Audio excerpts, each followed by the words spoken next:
জ্বালানি নিরাপত্তা নিশ্চিত করতে কৌশলগত মজুত গড়ে তুলতে চায় সরকার। এজন্য প্রস্তাবিত বাজেটে দেশীয় তেল ও গ্যাস অনুসন্ধানে জোর দেওয়ার কথা বলেছেন অর্থমন্ত্রী। নতুন গ্যাস কূপ খনন, সমুদ্রাঞ্চলে তেল গ্যাস অনুসন্ধান, মাতারবাড়িতে এলএনজি টার্মিনাল স্থাপন এবং চট্টগ্রামে ৫০ লাখ মেট্রিক টন ক্ষমতার নতুন ক্রুড অয়েল রিফাইনারি নির্মাণের উদ্যোগের কথা বলা হয়েছে প্রস্তাবিত বাজেটে। জোর দেওয়া হয়েছে নবায়নযোগ্য জ্বালানি খাতে। এই খাতে বরাদ্দ রাখা হয়েছে ১৭,১৯৩ কোটি টাকা। প্রস্তাবিত বাজেটকে গতানুগতিক দাবি করে বিশ্লেষকরা বলছেন, এতে নিম্ন আয়ের মানুষের সুরক্ষা নিশ্চিত করা হয়নি। গরম মৌসুমে বিদ্যুতের সর্বোচ্চ চাহিদার বিপরীতে সরকারি হিসাবেই গড়ে ঘাটতি থাকে প্রায় ২,০০০ মেগাওয়াট। বাস্তবে তা আরও অনেক বেশি। দিনে ১২ থেকে ১৪ ঘন্টা লোডশেডিংয়ে থেকে গ্রামের মানুষকে সে ঘাটতির দায় চোকাতে হয়।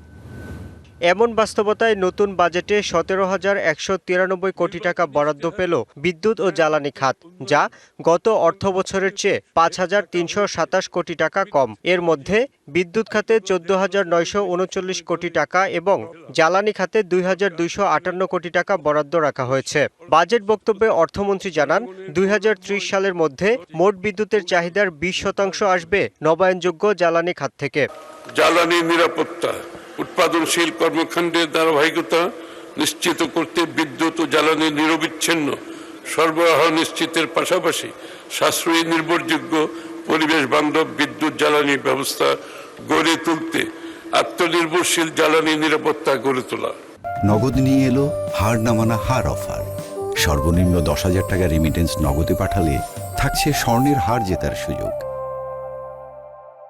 পরিসংখ্যান ঘেটে দেখা যায় ২০০৬-৭ অর্থবছর পর্যন্ত এ খাতে বরাদ্দ ছিল ৪,২৮৬ কোটি টাকা। কোনো ধরনের জবাবদিহিতা ছাড়া ২০০৯ সাল থেকে যা বেড়েছে দফায় দফায়। সবশেষ ২০২৫-২৬ অর্থবছরে বরাদ্দ ছিল ২২,৫২০ কোটি টাকা।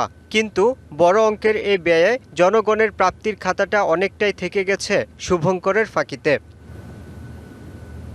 প্রস্তাবিত বাজেটেও বিদ্যুৎ জ্বালানি খাতে আগের ধারাবাহিকতা বজায় রাখা হয়েছে বলে মনে করেন বিশ্লেষকরা।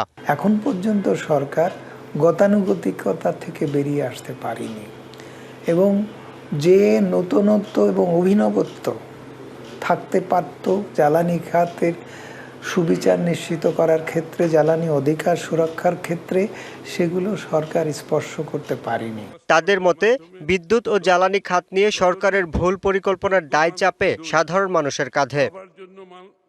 বর্তমান সরকার ক্ষমতায় আসার পর দফায় দফায় বেড়েছে জ্বালানি এবং বিদ্যুতের দাম, যার সরাসরি প্রভাব পড়ছে সাধারণ মানুষের পকেটে। এমন পরিস্থিতিতে প্রস্তাবিত বাজেট কি মানুষকে কিছুটা স্বস্তি দিতে পারবে, নাকি ভর্তুকি আর সমন্বয়ের মারপেচে মানুষের কষ্ট আরও বাড়বে, সেটাই এখন দেখার বিষয়। Yusuf Rana, DBC news, Dhaka.